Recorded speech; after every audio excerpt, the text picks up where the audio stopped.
Welcome to DR focus. ప్రస్తుతం ఎక్కడ చూసినా ఎన్నికల వేడి కనిపిస్తుంది.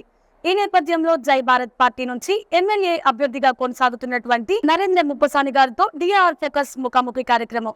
నమస్కారం సార్. నమస్కారం అమ్మా, బాగున్నారా?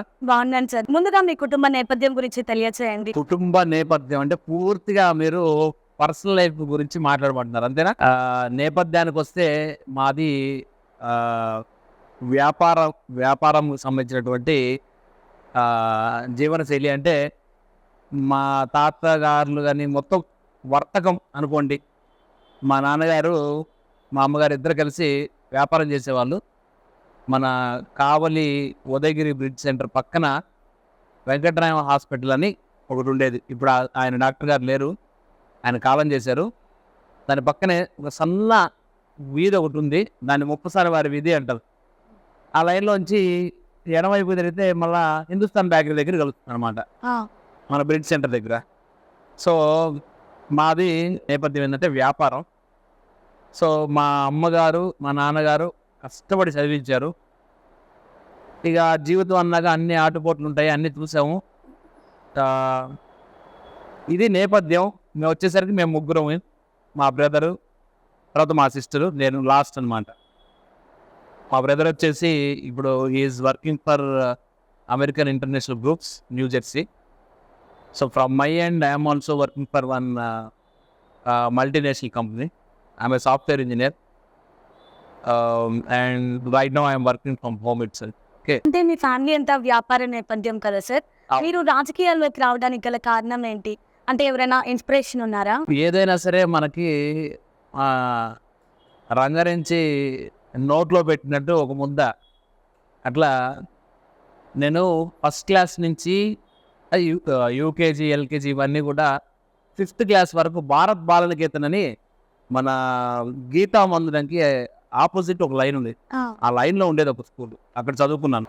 ఆ తర్వాత 6th క్లాస్ నుంచి విశ్వోదయ స్కూల్లో చదువుకున్నాను. అయితే చిన్నప్పటి నుంచి కూడా నాకు ఈ స్వాతంత్రము ఇవి ఉంటాయి కదా, స్వాతంత్ర సమర యోధులు వీళ్ళు అసలు ఎందుకు ఫైట్ చేశారు, ఆ సినిమాలు చూడడం, అట్లా ఉప్పు సత్యాగ్రహం ఇవన్నీ ఉంటాయి కదండి. సో వాటి మీద కొద్దిగా మక్కువ ఉండేది. అట్ ద సేమ్ టైం దాని మీద ఎంతైతే మక్కువ ఉందో దీనికంటే కొద్దిగా ఎక్కువ ఆధ్యాత్మికత మీద కూడా ఉందన్నమాట. అంటే దేవుణ్ణి బాగా నమ్ముతాను, అది కూడా చాలా ఎక్కువ. దీని మీద ఎంతైతే ఉంటుందో దాని మీద కూడా అంతే ఎక్కువ ఉండేది. ఈ ప్రయాణంలో 8th క్లాస్లో నేను ఎన్సిసిలో చేరాను, నేషనల్ క్యాడెట్ క్రాప్స్ అంటారు కదా. అక్కడ మాకు ఎన్సిసి మాస్టర్ ఎవరంటే రెడ్డప్ప సార్.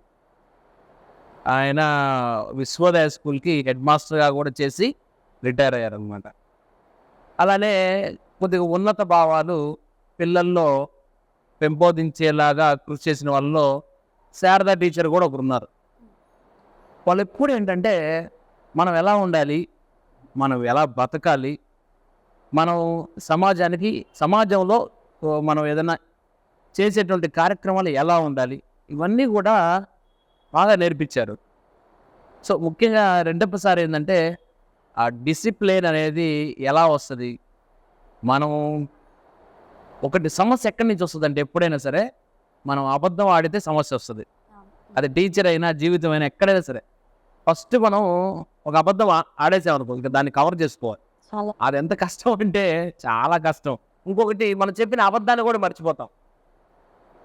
నువ్వు అప్పుడు ఇలా చెప్పామంటే చెప్పామా, అదే నిజమే మాట్లాడామనుకో అది ఉండదు అనమాట. సో ఇలాంటివన్నీ మా టీచర్స్ దగ్గర నేర్చుకున్నాను. అంటే బై బర్త్ లీడర్ అనేవి అన్నీ ఆ సమరయోధులకు ఉంటాయి, కానీ leaders are born or made అంటారు కదా. You can assume me like made అనుకోండి, okay, but not like born, okay. అయితే సార్ దగ్గర నేర్చుకున్న, సారు మాట్లాడుతుంటే ఆయన నోట్లోంచి పలికే ప్రతి మాట అలా మైండ్లో ఉండిపోయాయి. సో చాలా సీరియస్గా తీసుకొని అప్పుడు ఎక్కడో ఎన్సీసీలో వెనుకుండేవాడిని. ఆ తర్వాత నెల్లూరు డిస్ట్రిక్ట్ బెస్ట్ క్యాడెట్గా సెలెక్ట్ అయ్యాం. మా ఎన్సీసీ ఏ సర్టిఫికెట్లో కూడా నేను ట్రూప్ సార్జెంట్గా ఉండేవాడిని. సో ఆ లీడర్షిప్ అవన్నీ కూడా నేను కొన్ని చదవటం వల్ల ఆ మాటల వల్ల అలా ప్రేరేపితమై అలా వచ్చాయి. అది అలా కంటిన్యూ అయింది. సరే మీరన్న క్వశ్చన్ ఏంటంటే రాజకీయాల్లోకి ఎందుకు వచ్చారు అనే కదా. అయితే బయటకు వచ్చిన తర్వాత నేను అనుకున్నవి ఎక్కడ కనిపించట్లేదు. మొదట మనం ఏమనుకుంటాం, ఒక మన భావాలు కొన్ని ఉంటాయి కదండి, సమాజంలో ఇలా ఉండాలి. ప్రతి ఒక్కరు కూడా స్వార్థం, అందరికీ స్వార్థమే. వీళ్ళకే ఇంత స్వార్థం ఉంటే రాజకీయ నాయకులకి ఇంకెంత స్వార్థం ఉంటుంది. ఒక 100 కోట్లు ఖర్చు పెట్టి వచ్చి, లేదంటే ఒక 200 కోట్లు ఖర్చు పెట్టి వచ్చి ఎవరైనా మనకు సేవ చేస్తారంటే అది నమ్మసక్యమా? అసలు నమ్మేటువంటి విషయం ఉందా దాంట్లో? లేనే లేదు. అది అబద్ధం. మేము 100 కోట్లు ఖర్చు పెట్టి మీ దగ్గరికి వచ్చి మీకు డబ్బులు పంచి మేము మీకు సేవ చేస్తాము అనేది ఏ పిల్లవాడికి చెప్పినా నమ్మరు. కానీ వాళ్ళు ఇచ్చేటువంటి ఆ డబ్బుతో కూడా నమ్మించవచ్చు అనమాట.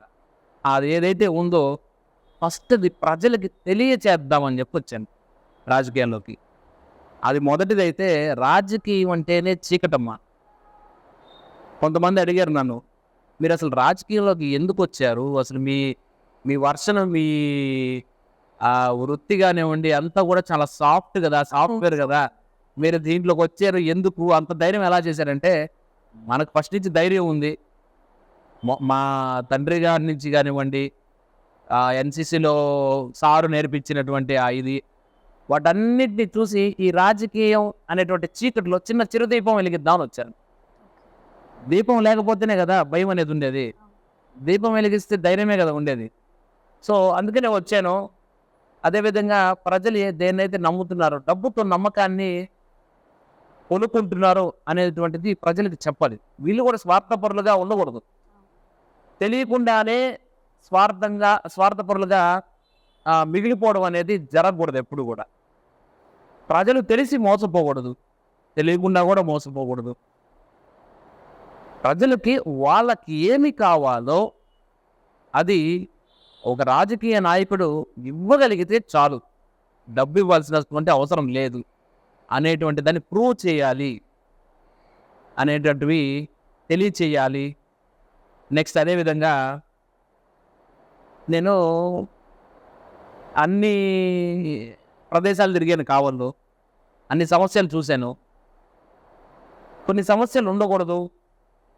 మచ్చుకకి ఒక ఉదాహరణ చెప్దామండి. ఓకే, ఒక వ్యక్తికి వాళ్ళ ఫ్యామిలీలో ఏదైనా ఒక సివియర్ ఏదైనా ఇష్యూ వచ్చి వాళ్ళ ఫ్యామిలీ అతలాకుతలం అయిపోయింది అనుకోండి, అతనికి ఏదన్నా అయ్యో, అది జరగకూడదు. అది జరగకపోతే అతను హ్యాపీగా ఉంటాడు కదా, వాళ్ళ ఫ్యామిలీ హ్యాపీగా ఉంటుంది కదా. ఇలాంటివి నా దృష్టికి వస్తూ ఉండాలి. నాకు తెలిసినంతలో చనిపోయే వ్యక్తిని కాపాడగలిగితే మేలే కదా, వాళ్ళ ఫ్యామిలీ హ్యాపీగా ఉంటుంది కదా. సో ఇలాంటి నేను వాళ్ళతో టచ్లో ఉన్నాను అనుకోండి, వాళ్ళ ఫ్యామిలీస్ ఎప్పుడు హ్యాపీగా ఉండాలి, ఉండగలిగేలాగా ఏమైనా చేయగలనేమో, అటువంటి అవకాశం వస్తుందేమో అని చెప్పి రాజకీయాల్లోకి వచ్చాను. అంటే ఇప్పుడు ప్రధానంగా టీడీపీ కావచ్చు, వైఎస్ఆర్సీపీ కావచ్చు, పెద్ద పార్టీలే కదా సార్ ఇవి. కానీ ఎందుకు మీరు జై భారత్ పార్టీని చూస్ చేసుకున్నారు? ప్రత్యేకంగా పార్టీలు అనేవి ఇది అని ఏం లేదమ్మా. మామూలుగా ప్రజాస్వామ్యం అంటే ఏంటి? ప్రజల కోసం, ప్రజల చేత, ప్రజల కొరకు, ప్రజల్లోంచి ఒక నాయకుడిని ప్రజలే ఎన్నుకుంటే దాన్ని ప్రజాస్వామ్యం అంటారు. అంతేగాని ప్రజల కొరకు, ప్రజల చేత, ప్రజా పార్టీలలో ఉండే నాయకుడినే ఎంచుకోవాలి అనేది ప్రజాస్వామ్యం అవ్వదు. కాకపోతే పార్టీ పెట్టుకునే అవకాశం రాజ్యాంగం అందరికీ కల్పించింది కాబట్టి, అది టీడీపీ కావచ్చు, వైఎస్ఆర్సీపీ కావచ్చు, జై భారత్ నేషనల్ పార్టీ కావచ్చు, ఏదైనా కావచ్చు, మనం అనుకున్నటువంటి మన మనసులో ఏదైతే భావాలు ఉన్నాయో, మనం ఏవైతే చేయాలనుకుంటున్నామో, అది ఈరోజు ఒక మంచి చేశాను, ఈ మంచి రేపు ఖచ్చితంగా కౌంట్ అవుతుంది. చెడ్డ చేశాను, అది కౌంట్ అవుతుంది. కానీ మంచి కంటే చెడ్డ బాగా వెళ్తుంది. అంటే నా ఉద్దేశం నేనేం చెప్పదలుచుకున్నానంటే, చెడు ఎక్కువ ప్రజల దృష్టికి వెళ్తుంది. మంచిని దీనికంటే ఫాస్ట్గా తీసుకెళ్ళాలి అంటే ఒక వాహనం కావాలి, అంతేనా? ఆ వాహనం ఒక పార్టీ అయింది అంతే. ఇక్కడ అంటే మీరు మంచి అంశాలన్నీ జై భారత్ పార్టీలో ఉన్నాయని మీరు అనుకుంటున్నారు? అదే నేను చెప్తున్నా చూడండి. జై భారత్ పార్టీలో మంచి అంశాలు ఉన్నాయా లేదా అనేది నేను చెబితే అది ప్రూవ్ అవుతుందా? ఇప్పుడు నేను జై భారత్ పార్టీ చాలా మంచిది, జై భారత్ పార్టీ వివి లక్ష్మీనారాయణ గారు, లక్ష్మీనారాయణ గారు చాలా మంచి వ్యక్తి, అలానే ఈ పార్టీ నుంచి ఉన్నటువంటి ప్రతి ఒక్క అసెంబ్లీ అభ్యర్థి దాదాపుగా ఒక 120 నియోజకవర్గాల్లో పోటీ చేసే ప్రతి ఒక్క వ్యక్తి మంచి వ్యక్తి అని నేను సర్టిఫై చేయను. మనం చూడాల్సింది ఏంటంటే ఈరోజు ఒకరికి మంచి అయితే రేపు చెడ్డ అవుతుంది. కొంతమంది ఏమంటారు, మీ సార్ ఇలాంటి వ్యక్తి అంటారు, మీ సారు ఇలా చేశారంటారు, ఇంకొంతమంది చాలా గొప్ప వ్యక్తి అంటారు. ఒక మనిషి ఆలోచనలు బట్టి మన అభిప్రాయాలని వారి అభిప్రాయాలే మారిపోతూ ఉంటాయి. అరే నా అభిప్రాయానికి వస్తే నేను ఆయనతో పర్సనల్గా మాట్లాడాను. మనం మాట్లాడేదాన్ని బట్టే మనం మనిషిని బేరీజ్ వేసుకోగలం, కానీ నలుగురు చూసేదాన్ని బట్టి అయితే కాదు కదా. నేను మాట్లాడిన దాన్ని బట్టి ఈజ్ రైట్ పర్సన్ అని అయితే నాకు అనిపించింది.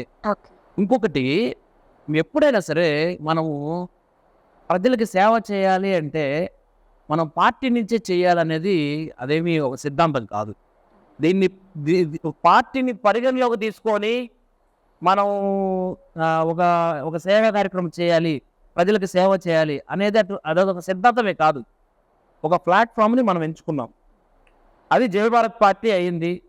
జై భారత్ నేషనల్ పార్టీ మంచి పార్టీ అని అనిపించింది.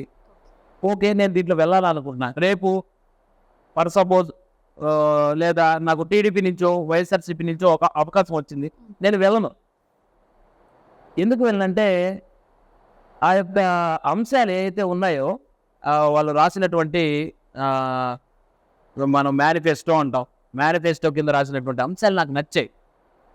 అవి కూడా నచ్చితే ఒక అవకాశం వస్తే సార్, ఇప్పుడు మీ మేనిఫెస్టోకి, టీడీపీ మేనిఫెస్టోకి, వైఎస్ఆర్సీపీ మేనిఫెస్టోకి తేడా గల అంశాలు ఉంటాయి కదా సార్, కీలక అంశాలు.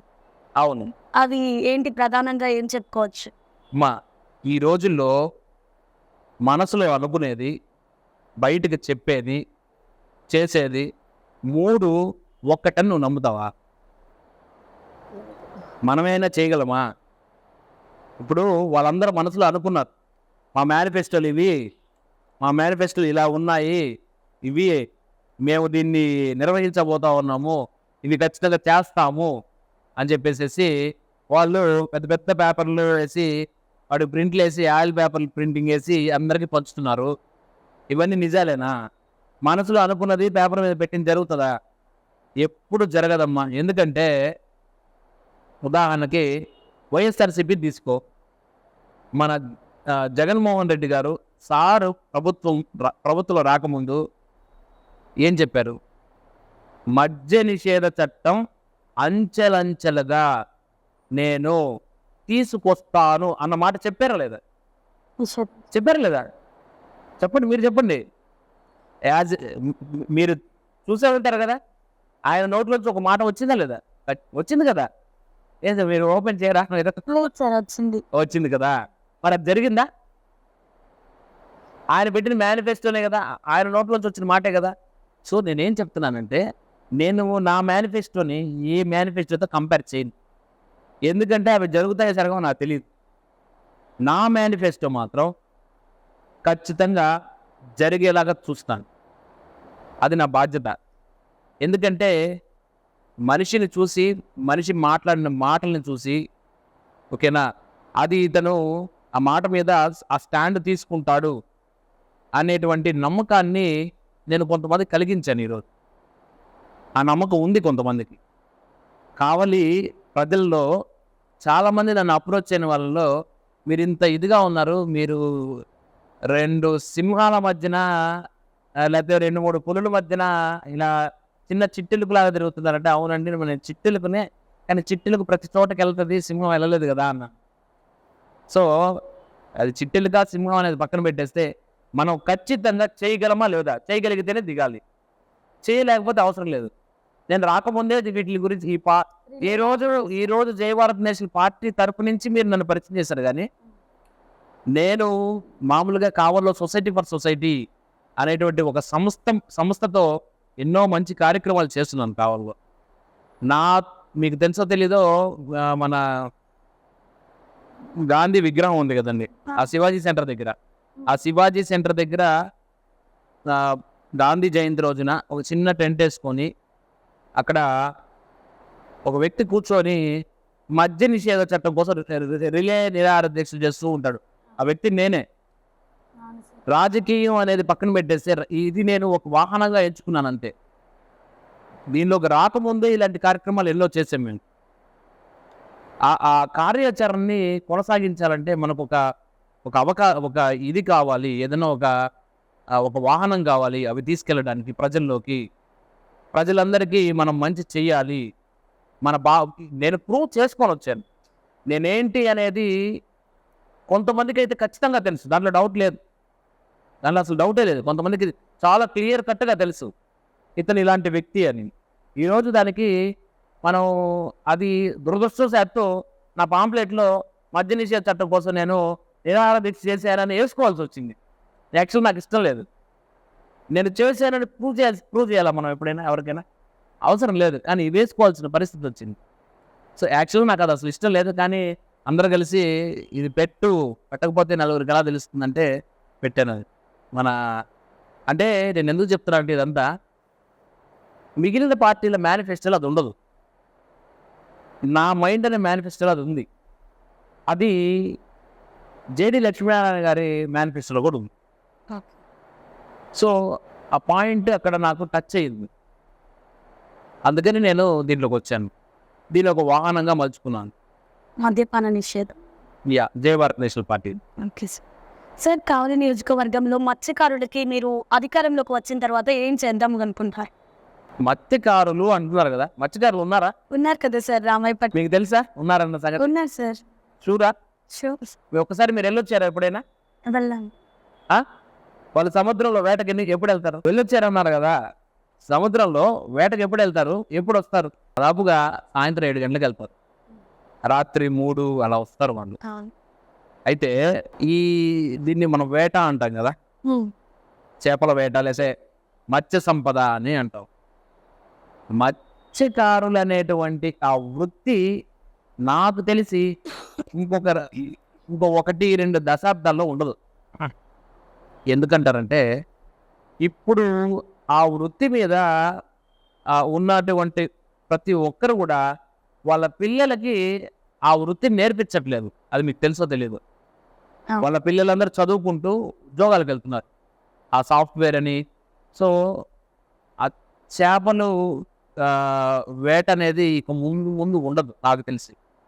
ఏంటి ఇంత ప్రాయంగా మీరు చెప్పేస్తున్నారు ఉండదు అని అంటే, అవును, అసలు మత్స్య సంపద సముద్రాలు ఎక్కడుందండి? ఒకప్పుడు చేపలు పట్టినట్టుగా ఒకప్పుడు ఉన్నటువంటి మత్స్య సంపద ఈరోజు లేదు. చేపలు లేవు అసలు. ఎక్కడున్నాయి చేపలు? వాళ్ళు ఉన్న వాటితోనే ఆ చేపలు పడక వలలు వచ్చేసి ₹1,00,000 నాకు తెలిసి ఒక వల పెద్దది మంచి వల ₹1,00,000 ఉంటుంది తెలుసా మీకు? ఖచ్చితంగా ₹1,00,000 ఉంటుంది. అది పెట్టి కొనాలి వాళ్ళు. వాళ్ళ దగ్గర అంత డబ్బు ఉంటుందా? దాంట్లో పడే చేపలు ఎన్ని, ఈ వల ఎంత, ఆ పోటు మెయింటెనెన్స్ ఎంత, వాళ్ళ జీవితం ముందుకు ఎలా వెళ్తుంది, ఇవన్నీ అవుతాయా? అవ్వవు. వాళ్ళకి కనీసం లోన్లు ఇవ్వటము, ఆ వలలు వాటికి సంబంధించి మనము ఏదైనా ఒక పని చేయటానికి మనకు ఒక సాధనం కావాలి, వాళ్ళకి ఇవ్వాలి. లోన్లు ఇచ్చి వాళ్ళని పైకి తీసుకురావాలి.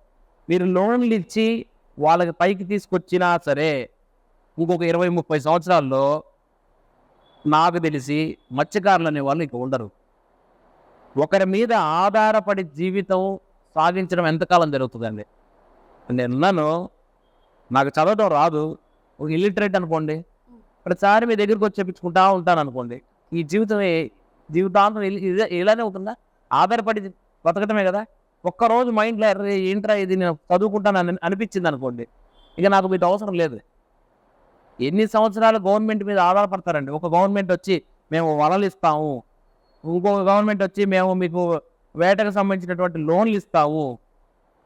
వాళ్ళకి కావాల్సి క్లియర్గా అర్థం చేసుకొని, అసలు సముద్రంలో చేపలు దొరకట్లేదేమో, వీళ్ళకి దొరుకుతున్నాయా, వీళ్ళ జీవన శైలికి, వీళ్ళు సంపాదించేటువంటి సంపాదనకి ఆ సంపాదన జీవన శైలి అదే దాన్ని ఏమంటారు, బేరీజ్ వేసుకొని సరిపోతుందా డబ్బు అనేటువంటిది ఆలోచించే వాళ్ళు ఎవరున్నారు? ఎవరు లేరు. మత్స్యకారులా 10,000 తీసుకో, ఇంకా ఇదే 11,000 తీసుకో, ఇవన్నీ కాదండి. అవన్నీ కానే కాదు.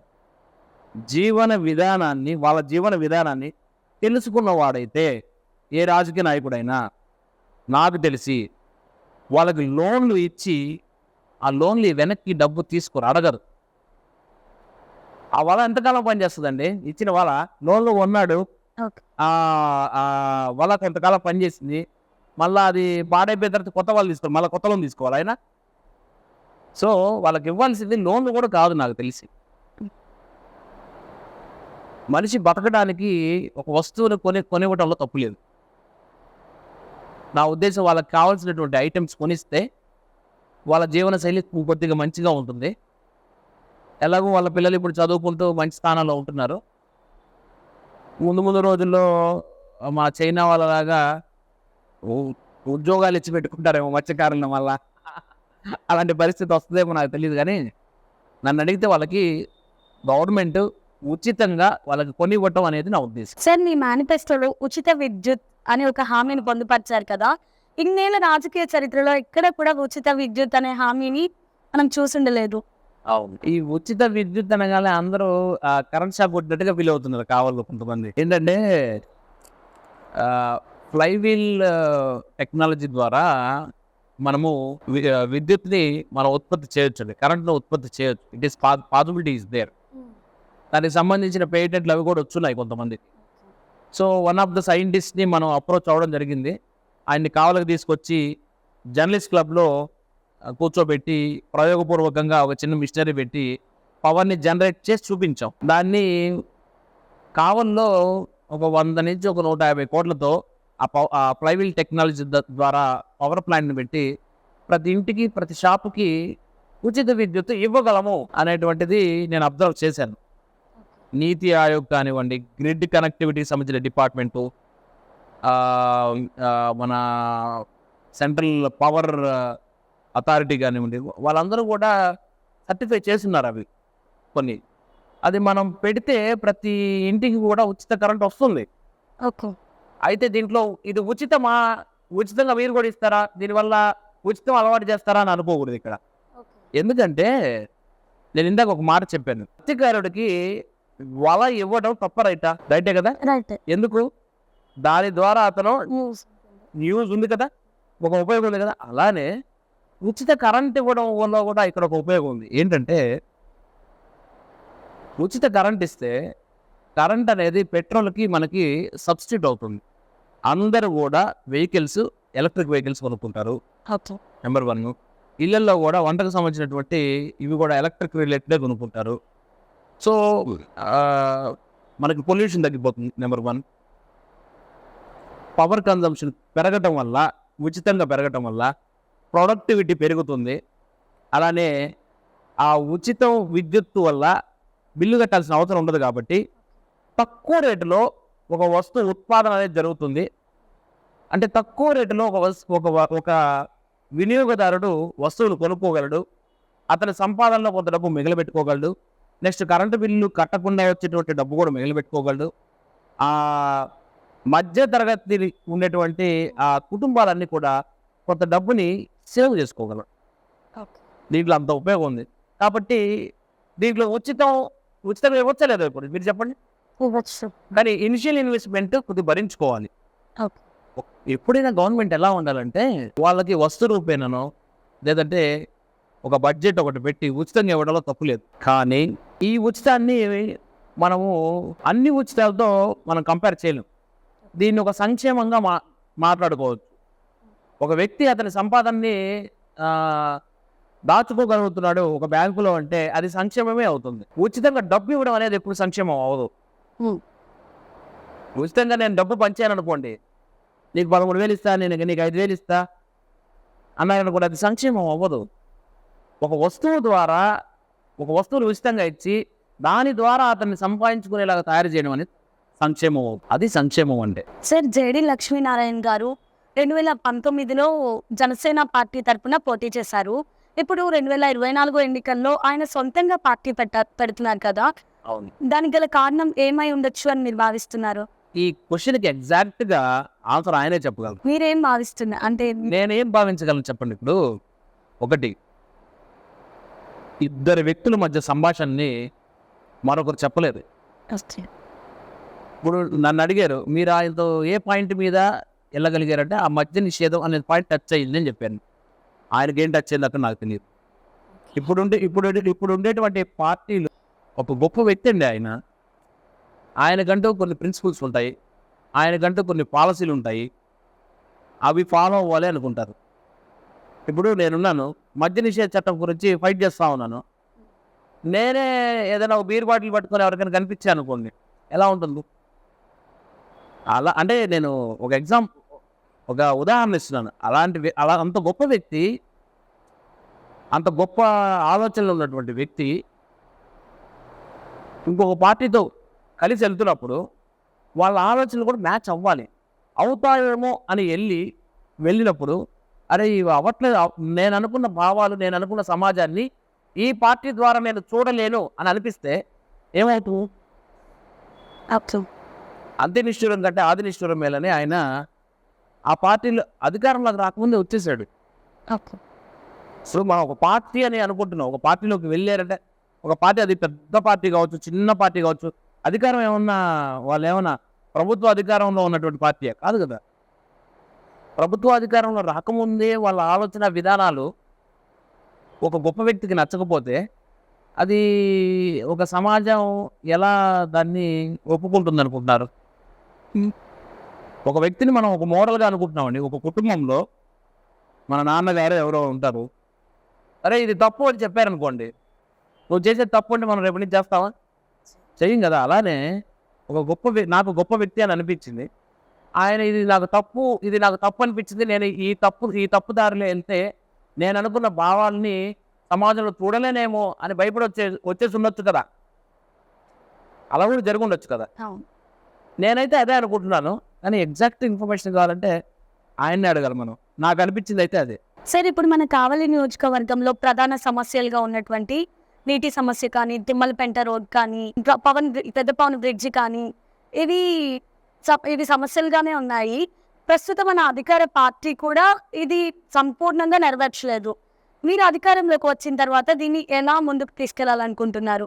ఎలా సాల్వ్ చేయాలనుకుంటున్నారు? ఫస్ట్ మొదటగా సమస్య అనేది అది ప్రజల సమస్య. పోరాటం చేయాల్సింది ప్రజలు. నేను తీసుకెళ్ళటం అనేది నా బాధ్యత. పోరాటం చేయాల్సింది ఎప్పుడు ప్రజలే. కానీ ఆ ప్రజలు ఎప్పుడు కూడా కులము, మతము, వర్గము ఇలాంటి వాటిలో చిక్కుకోకూడదు ఎప్పుడు. అలా చిక్కుకున్న రోజే ఇలాంటి సమస్యలు వస్తాయి. లేదా అధికారం రాక్షసుల చేతిలో ఉన్నప్పుడు, లేదా అధికారాన్ని నిర్లక్ష్యం చేసినప్పుడు, నియోజకవర్గంలో ఆర్థిక అసమానత్వం ఉన్నప్పుడు, లేదా ప్రజలు కూడా పట్టించుకోనటువంటి, అంటే బాధ్యత రాహిత్యంగా అని చెప్పేసి ఏమన్నా అడుగుంటానా? కావలి తీసేయాల్సినటువంటి ఊరు కాదు. కావలి చాలా డబ్బుని తనే సంపాదించుకోగలిగినటువంటి స్థితిలో ఉన్న ఊరు. అది ఎవరికి తెలియట్లేదు ఇంకా. ఎలా అంటే మనకి సముద్రం పక్కనే కదండి. అవును. హార్బర్స్ పెట్టచ్చు కదా, ఫిషింగ్ హార్బర్స్ పెట్టచ్చు కదా. అది ఒకటి అనుకోండి. నెక్స్ట్, కావలిలో ఉన్నటువంటి గవర్నమెంట్ ల్యాండ్ ఎంత ఉందో మీకు తెలుసు? ఎంతో ఉంది. 1 కిలోమీటర్ మెయిన్ రోడ్ నుంచి మన ఉదయగిరి బ్రిడ్జ్ ఎక్కి అలా వెళితే 1 కిలోమీటర్ తర్వాత ఆ విట్స్ వెక్కు కాలేజ్ దాటిన తర్వాత మొత్తం గవర్నమెంట్ ల్యాండే. ఎన్ని రకాలు పెట్టచ్చండి ఒక గవర్నమెంట్ ల్యాండ్. ఇంత గవర్నమెంట్ ల్యాండ్ ఉంటే థీమ్ పార్క్స్ పెట్టుకోవచ్చు, ఏదైనా జూలు గీలు ఇలాంటివి పెట్టుకోవచ్చు. ప్రజలకి చేయొచ్చు అని మీరు పర్యాటకం కింద ఎన్నైనా చేసుకోవచ్చు. కావాలని అలా చాలా చాలా చాలా గొప్పగా మలచవచ్చు. ఎందుకంటే గవర్నమెంట్ ల్యాండ్ చాలా ఉంది. మనం ఇంత గవర్నమెంట్ ల్యాండ్ ఉంది, గవర్నమెంట్ ల్యాండ్ ఉంది, ఇక్కడ మనం మట్టితో వేసుకోవచ్చు, అమ్ముకోవచ్చు అని ఆలోచించే రాజకీయ నాయకులు ఉంటే కావాలి ఎలా డెవలప్ అవుతుందండి? మనం రియల్ ఎస్టేట్ మాఫియా చేయొచ్చు, ఇలా చేయొచ్చు, అలా చేయొచ్చు. డబ్బు మనం ఎలా సంపాదించుకోవచ్చు అనేది మనం ఆలోచించకూడదు. మనమే కావలికి డబ్బు ఎలా సంపాదించి పెట్టచ్చు అనేది ఆలోచించాలి. అప్పుడే కావలి డెవలప్ అవుతుంది. అలా ఆలోచించాలంటే ఆ నాయకుడు సరైన నాయకుడు అయి ఉండాలి. తాను డబ్బు ఖర్చు పెట్టాడు, తను సంపాదించుకుంటాడు. ఎవరైనా కావచ్చు, అది ఏ రూపేనైనా కావచ్చు. నేను పలానా పార్టీని పలానా మనిషిని అనట్లేదండి, ఒక కావని గురించి మాట్లాడట్లేదు. ప్రస్తుత దేశ రాజకీయాలలో డబ్బు ఖర్చు పెట్టి డబ్బు సంపాదించుకోవాలి. అతను మట్టి అమ్ముతాడా, లేదా ఇసుక అమ్ముతాడా, ఇంకేదైనా మాఫియాలు చేసుకుంటాడా, అలావన్నీ కూడా డబ్బు ఖర్చు పెట్టిన వ్యక్తి డబ్బు సంపాదించడానికి ఆలోచిస్తాడు, కానీ ప్రజలకు సేవ చేయాలని ఎందుకు ఆలోచిస్తాడండి? కావాలి చాలా ఈజీగా, చాలా సులభంగా, మంచి ఆధునిక పద్ధతులలో బాగా డెవలప్ చేయొచ్చు. గొప్ప పర్యాటక ప్రాంతంగా తీర్చిదిద్దొచ్చు. ప్రతి ఒక్కరిని లక్షాధికారిని కూడా చేయొచ్చు. చాలా ఈజీ అది. సార్ చిన్నగా ఈజీ అనేసాడంటే మనకు ఆ సౌలభ్యం ఉందండి. గవర్నమెంట్ ల్యాండ్స్ ఎంత ఉన్నాయి? 1 కిలోమీటర్ అంతా గవర్నమెంట్ ల్యాండ్ కదా. మనం ఇప్పుడు పవర్ ఫ్రీ అంటున్నాము, ఆ పవర్ ప్లాంట్ పెట్టాము, పర్యాటక ప్రాంతంగా తీర్చిదిద్దాము, 4-5 కంపెనీలు తీసుకొచ్చాము. వస్తు దిగుమతి ప్రొడక్టివిటీ పెంచినప్పుడు తక్కువ రేటును ఉత్పత్తి అవుతుంది, అందరికి ఉద్యోగాలు రావా? స్థితిగతులు మారవా? అప్పుడు చూసే రియల్ ఎస్టేట్ నిజమైన రియల్ ఎస్టేట్. అప్పుడు చూసేటువంటి ధనమే నిజమైన ధనం. మసిపూసి మారేడుకాయ చేస్తే మనకి మిగిలేది బొగ్గే. సార్, మన ప్రస్తుత అధికార పార్టీ ఎమ్మెల్యే ఉన్నారు కదా, రామరెడ్డి ప్రతాప్ కుమార్ రెడ్డి గారు, అవును. ఆయనపై మీ అభిప్రాయం ఏంటి? ఒకటండి, ప్రజల అభిప్రాయం, నా అభిప్రాయం. మొదటగా నేను కావల్లో మొత్తం తిరిగాను. జై భారత్ నేషనల్ పార్టీ అభ్యర్థిగా ప్రతి ఇల్లు తిరిగాను. ప్రస్తుతం ఉన్నటువంటి ప్రభుత్వాన్ని విమర్శించినటువంటి వ్యక్తి లేడు, తిట్టనటువంటి మనిషి లేడు. ప్రజల అభిప్రాయం, నా అభిప్రాయం. ఇది నన్ను అడగడం కంటే కూడా ఒక సర్వే నిర్వహిస్తే ఎంతమంది ప్రస్తుతం ఉన్న ప్రభుత్వాన్ని ఎన్ని రకాలుగా దుర్భాషలాడుతున్నారో మనకు చాలా నీట్గా, సులభంగా అరటి పండు ఒలిచి తినిపించినట్టుగా అర్థమవుతుంది. ఇంకొకటి, ఎవరైనా సరే, పిల్లినైనా సరే ఒక రూమ్లో వేసి కొట్టామనుకోండి, చివరికి ఏం చేస్తున్నాము? తిరగబడుతుంది. ప్రజలు కూడా ఈరోజు తిరగబడబోతున్నారు. ప్రజలు తిరగబడేటువంటి పాలనని వాళ్ళు చూశారు, అటువంటి పాలన చూశారు. అదన్నమాట. నాకు తెలిసి ఏంటంటే ఇంకొద్దిగా మంచిగా, ఇంకా మంచిగా కావాలని తీర్చిదిద్దుకుంటే బాగుండేది. సార్, ఎన్డీఏ కూటమి తెలుగుదేశం అభ్యర్థి ఉన్నారు కదా, కావ్య కృష్ణారెడ్డి గారు, ఆయనపై ఎన్నో ఆరోపణలు ఉన్నాయి. దానిపై మీ కామెంట్ ఏంటి? ఒకవేళ క్వారీలలో అన్యాయంగా ఆయన డబ్బు సంపాదించుకుంటే అది తప్పనే చెప్తాను నేను. ఇక ప్యాకాట్లలో ఇలాంటి వాటిల్లో డబ్బు సంపాదించుకుంటే అది కూడా తప్పనే చెప్తాను. తప్పు అని చెప్పడానికి భయపడాల్సినటువంటి అవసరం లేదు. నేను మొదటే చెప్పాను, మీరు రాజకీయాల్లోకి ఎందుకు వచ్చారు సార్ అంటే, దాంట్లో ఉన్న చీకటిని చిరుదీపంతో అందరికి చూపించి, ఇక్కడ చీకట్లో చిన్నపిల్లడు కూడా భయం వేస్తుంది, భయపడతాడు, అమ్మో నేను చీకట్లో ఉన్నానని. ఇక్కడ ఏమి లేదురా అని ప్రజలకు తెలియజేద్దాం అని వచ్చారు, అంతకుమించి ఏమి లేదు. ఎవరైనా ఆయన ప్రతాప్ రెడ్డి గారు కానివ్వండి, మన కృష్ణారెడ్డి గారు కానివ్వండి, ఎవరైనా సరే, జగన్మోహన్ రెడ్డి గారు కానివ్వండి, ఆఖరికి మోదీ గారైనా సరే, తప్పు చేస్తే ప్రజలు తప్పే అంటారు, కానీ ఒప్పని ఎవ్వరు అనరు. అది నిజంగా ఆయన చేసి ఉంటే, నాకైతే తెలీదు ఆయన చేశాడా చేయలేదన్న విషయం అయితే నాకు తెలీదు, తెలియకుండా నేను మాట్లాడకూడదు. కాబట్టి చేసి ఉంటే మాత్రం, అది ప్రజలకు తెలిస్తే మాత్రం ఖచ్చితంగా నేను ఓటు వేయొద్దనే చెప్తాను. అదే ప్రజలు జై భారత్ నేషనల్ పార్టీకి ఎందుకు ఓటు వేయాలి అని అడిగితే దానికి సమాధానం ఏంటి? ఒకటి, ఈ రోజు వరకు నేను వెళ్ళిన ప్రతి ఒక్క ఇంటికి కానివ్వండి, ప్రతి ఒక్క విద్యార్థికి కానివ్వండి, నేనేం చెప్పానంటే, నా పేరు నరేంద్ర ముప్పసాని, నేను చదివింది విశ్వోదయ స్కూల్, జవహర్ భారతిలో ఇంటర్మీడియట్, అదే జవహర్ భారతిలో డిగ్రీ కూడా చేశాను, ఎన్సిసి సీనియర్ అండర్ ఆఫీసర్గా ఉన్నాను. ఇది నా గురించి నేను చెప్పుకుంటున్నాను. ఇప్పటి వరకు 100 నుంచి 150 మందికి ఉద్యోగాలు ఇప్పించాను. మద్య నిషేధ చట్టం కోసం పోరాటం చేశాను. కరోనా టైంలో కొంతమందికి ఆనందయ్య మందు తెప్పించిచ్చాను. కొంతమందికి భోజనాలు పెట్టించాను. ఇంకొంతమందికి వంట సరుకులు ఇచ్చాను. కొంతమందికి ఇంగ్లీష్ కమ్యూనికేషన్ క్లాసెస్ వాళ్ళకి అవసరం అనిపించినప్పుడు వాటి సొంత డబ్బుతో వాళ్ళకి నేర్పించి మళ్ళీ సాఫ్ట్వేర్ కోర్స్ నేర్పించి తద్వారా సాఫ్ట్వేర్కి సంబంధించినటువంటి కంపెనీస్కి ఇంటర్వ్యూకి పంపించాను. ఇన్ని మంచి పనులు చేశాను.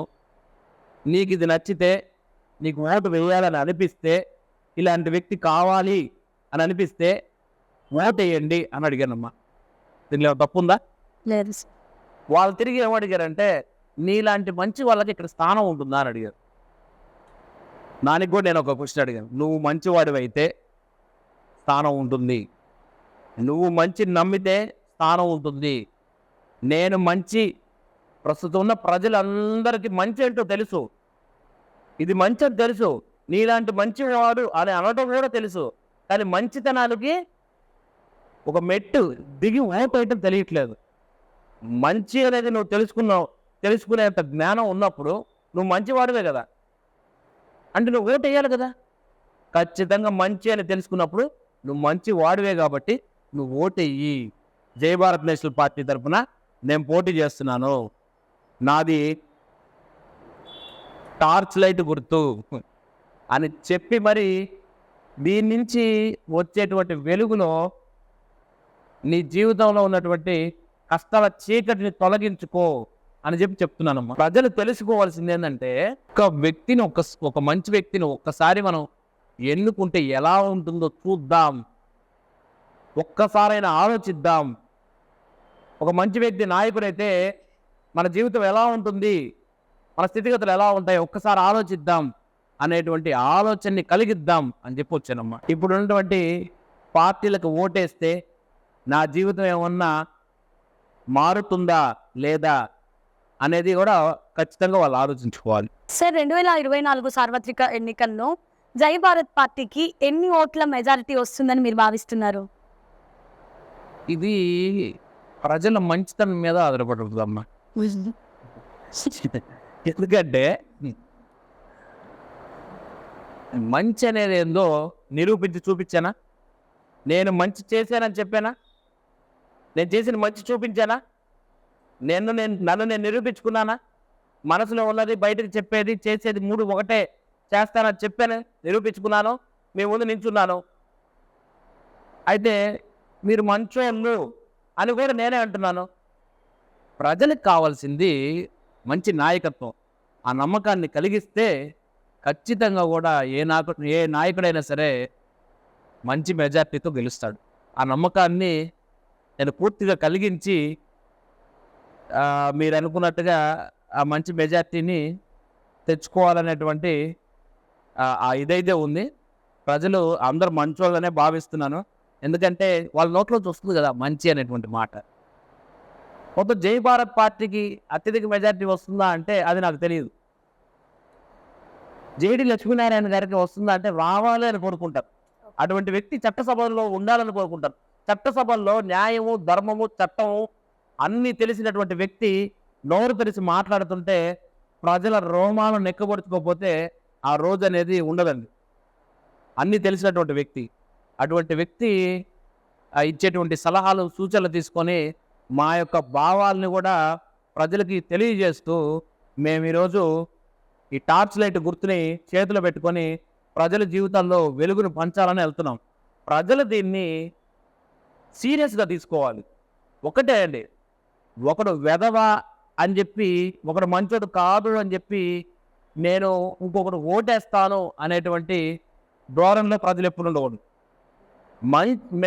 మంచి అనేదాన్ని మనం ఎక్కడుందో తెలుసుకుని ఓటు. నేను మొదటే చెప్పాను, ప్రజాస్వామ్యం అంటే ఏంటండి? ప్రజల కోసం, ప్రజల చేత, ప్రజల నుంచే ఒక నాయకుడిని ఎంచుకుంటేనే ప్రజాస్వామ్యం. అది పార్టీలోంచి కానే కాదు. ఒకవేళ పార్టీలోంచి వచ్చినా సరే అతను ప్రజలకి సేవ చేయగలిగిన నాయకుడా కాదా అనేది ప్రజలు ఖచ్చితంగా తెలుసుకొనే ఓటేయాలి. కులాన్ని నమ్మి కాదు, మతాన్ని నమ్మి కాదు, వర్గాన్ని నమ్మి కాదు, మావాడని కాదు, ఇతను చేయగలడా లేడా, ఇతను ఏం చదివాడో, ఇంతవరకు ఏం చేశాడో, ఇతను చేసేదాన్ని మంచే కాదా, ఇవన్నీ తెలుసుకొనే ఓటేస్తేనే ఆ సమాజం బాగుంటుంది. ఆ సమాజంలో కూడా ఒక తరం, మరొక తరం, వచ్చేటువంటి ప్రతి తరం ఉద్యోగాలు కానివ్వండి, సుఖ సంతోషాలు కానివ్వండి, ఆరోగ్యం కానివ్వండి, అన్నీ చాలా బాగుంటాయని నమ్మినటువంటి వ్యక్తినమ్మా. Thank you sir. మీ బిజీ షెడ్యూల్లో కూడా వచ్చినందుకు డిఐఆర్ ఫోకస్ టీం తరఫున ధన్యవాదాలు. ధన్యవాదాలు. Thank you very much.